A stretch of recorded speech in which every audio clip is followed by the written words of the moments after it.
My airplane vanished mid-flight.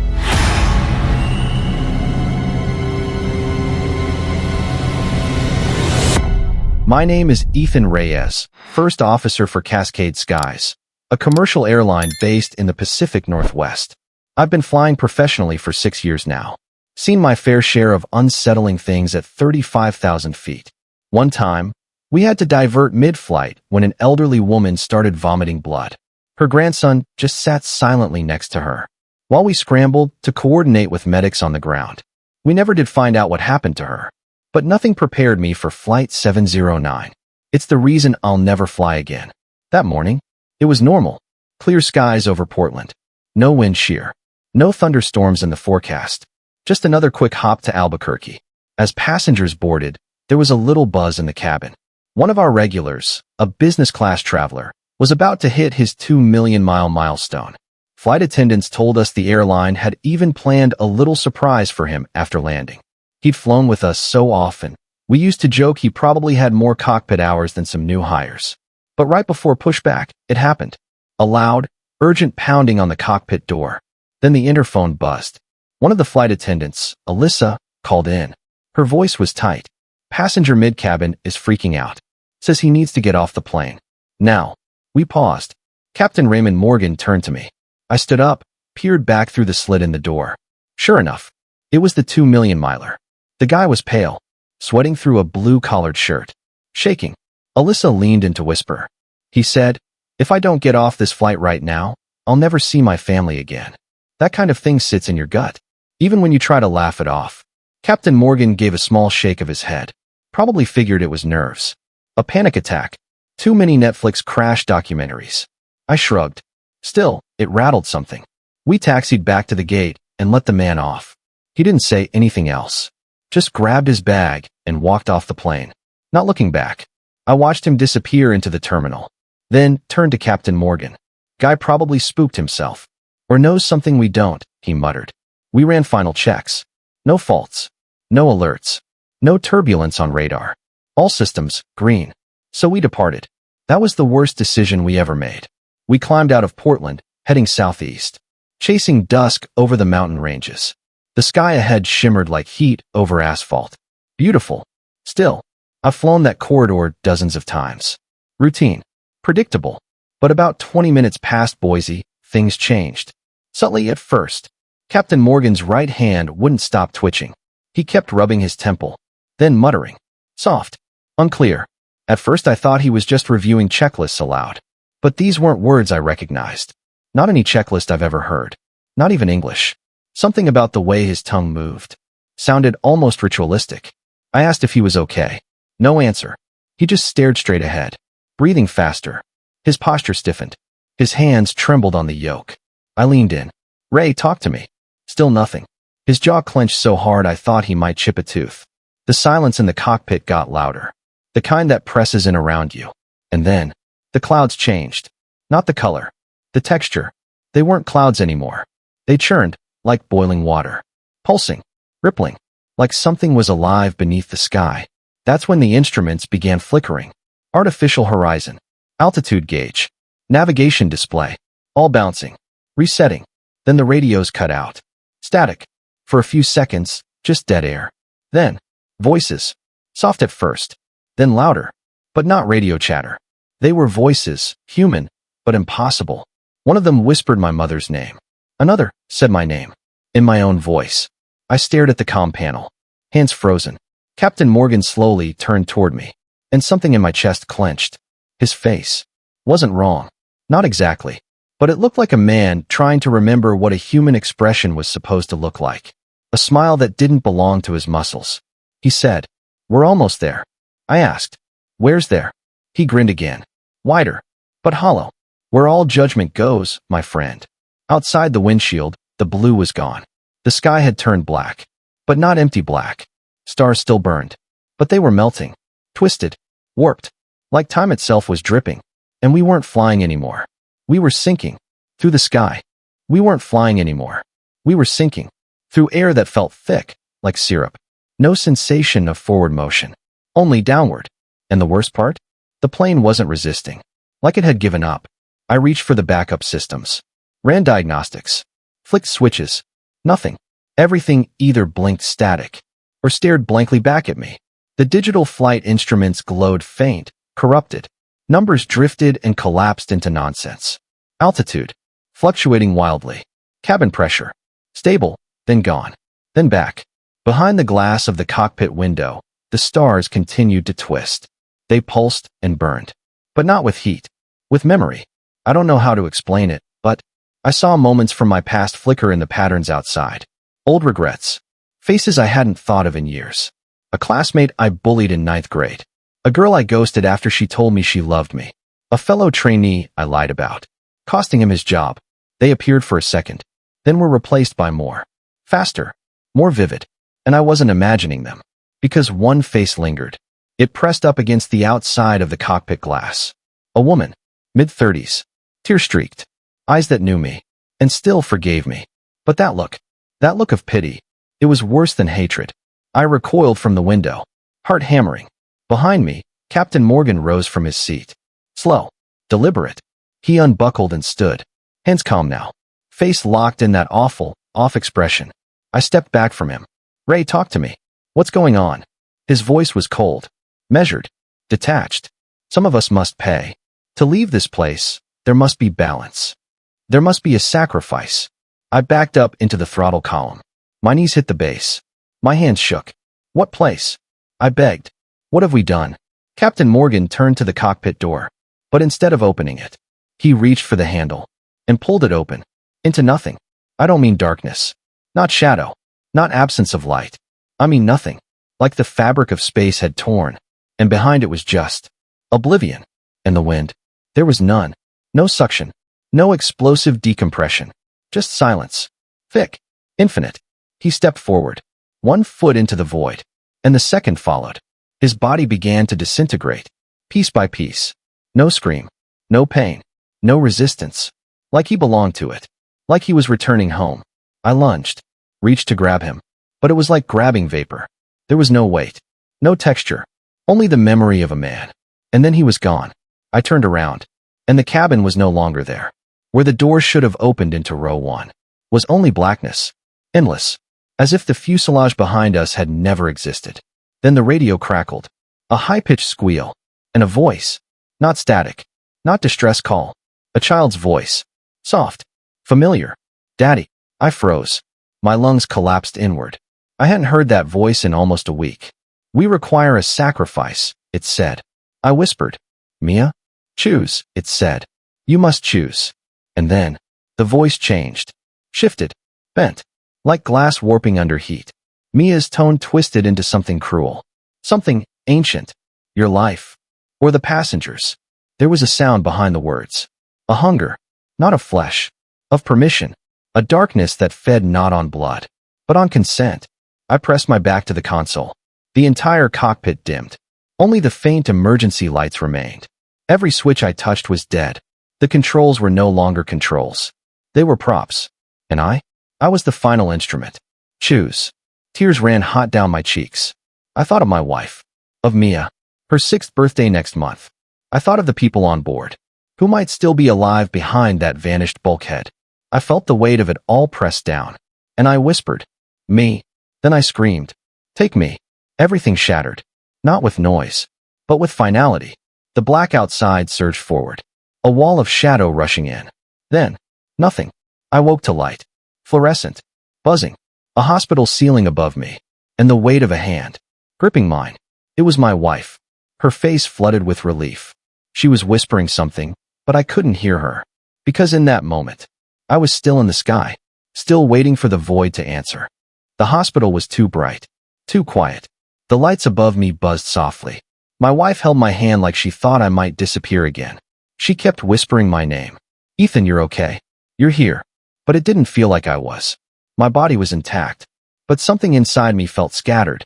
Like pieces of me had been left somewhere else. The doctor said I had no major injuries.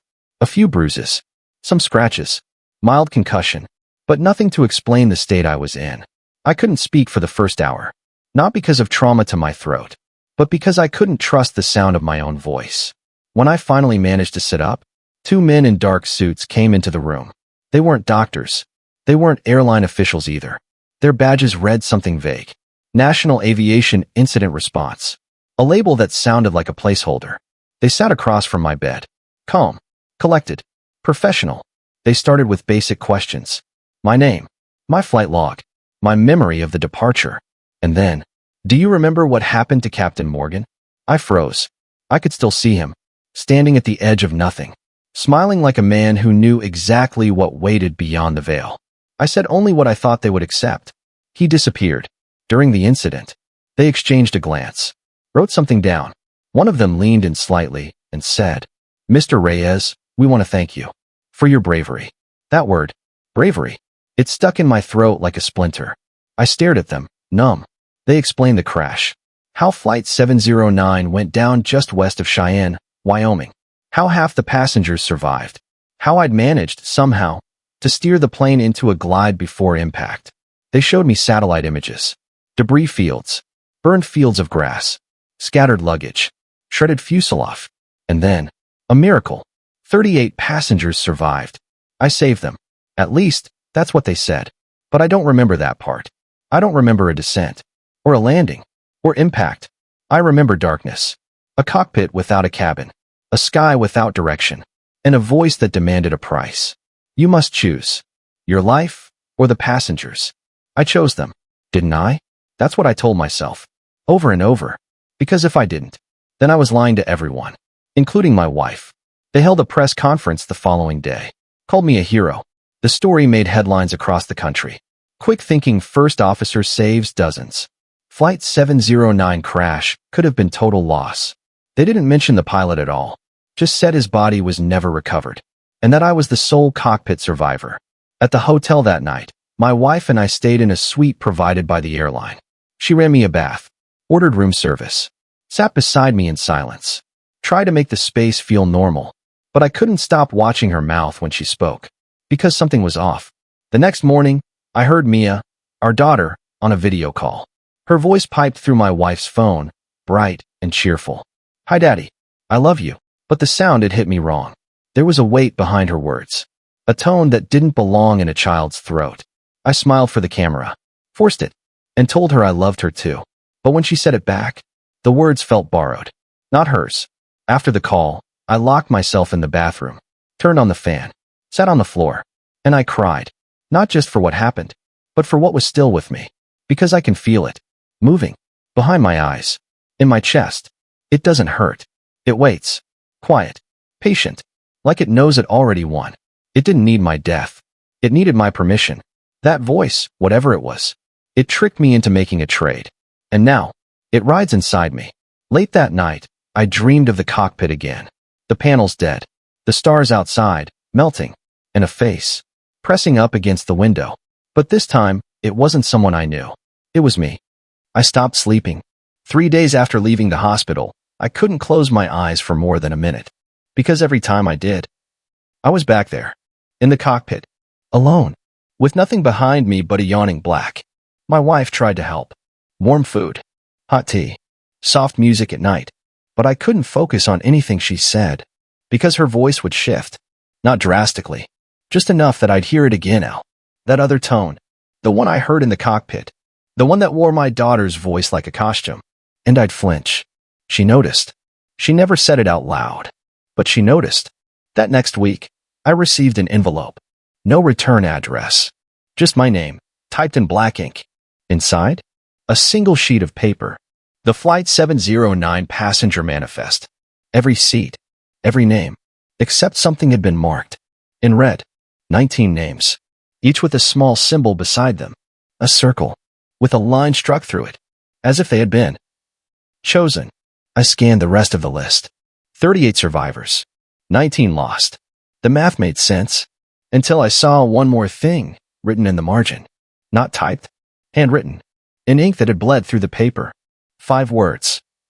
You said they could go. I dropped the sheet. Backed away from it like it had teeth. My breath caught in my throat. Because I remembered. I remembered the voice. I remembered the question. Your life? Or the passengers? But I hadn't said passengers. I said, take me. Didn't I? I replayed the moment over and over again in my head. But the memory, it twisted. Because in that instant, that desperate, shattered second, what if I'd only meant it, but not said it? What if I had hesitated? That's all it would have taken. A pause, a flicker of doubt, a weakness, enough to let it choose for me, enough to make me complicit. That night, I stared at my daughter as she slept. I watched her little chest rise and fall. She looked so peaceful, so human, but when she rolled over and murmured something in her sleep, it wasn't her voice. Not exactly. It was too deep, too smooth, too aware. I leaned in, my heart pounding in my ears, and I swear, it whispered, "Balance must be maintained." I left the room shaking, locked myself in the kitchen and stared at the knife block. My reflection in the window looked warped, like it didn't quite match me, like it was just a beat behind, mimicking, not mirroring. I couldn't sleep, couldn't eat. The next day, I called one of the surviving flight attendants, Alyssa. I hadn't spoken to her since the crash. Her voice was wary when she answered. She asked how I was holding up. I didn't lie. I told her about the voices, the feelings, the dreams, and she went silent. Then she whispered. It followed me too. I stopped breathing. Whatever it was. On that flight, it didn't end there. My son started speaking in his sleep. Latin words. Words I've never heard him say. The dog won't go near him anymore. She paused. I think we brought something back. I couldn't respond, because I knew she was right. After we hung up, I sat in the dark for hours, trying to think of what came next. And then, at 2:11 a.m., my daughter screamed. Not cried. Screamed. I ran to her room. She was sitting upright in bed, eyes wide open, but not seeing me, mouth moving silently, like she was hearing something only she could hear. I touched her shoulder. Her eyes snapped to mine, and in a voice that wasn't hers, she said, "There are still debts to settle." Then she collapsed. Just like that. Asleep. Breathing normally. Like nothing had happened. But I stood there frozen. Because I understood now. The deal wasn't over. The thing I let in. It was still hungry. I didn't sleep again after that night. Not because I was afraid. Because I knew. Something had changed. The house felt different. Quieter. Like sound didn't travel the same way anymore. Even footsteps on the hardwood floor didn't echo right. My daughter would talk. And I'd hear words that matched her lips. But not her spirit. It mimicked her well. Too well. But every now and then, the mask slipped. Just enough. And I'd hear it. A syllable pronounced wrong. A pause that lingered too long. A note in her laughter that didn't belong to a child. My wife didn't notice. To her, everything was normal. She thought I was traumatized. Still processing the crash. She was right, in a way. But she didn't know I wasn't alone. Not really. Because whatever I let in, never left. I started noticing patterns. The power would flicker every night at 2:11 a.m. Exactly when Mia had screamed. My phone would ring once. No number. Same time. Voicemail. Empty. Just static. And behind that static? A whisper.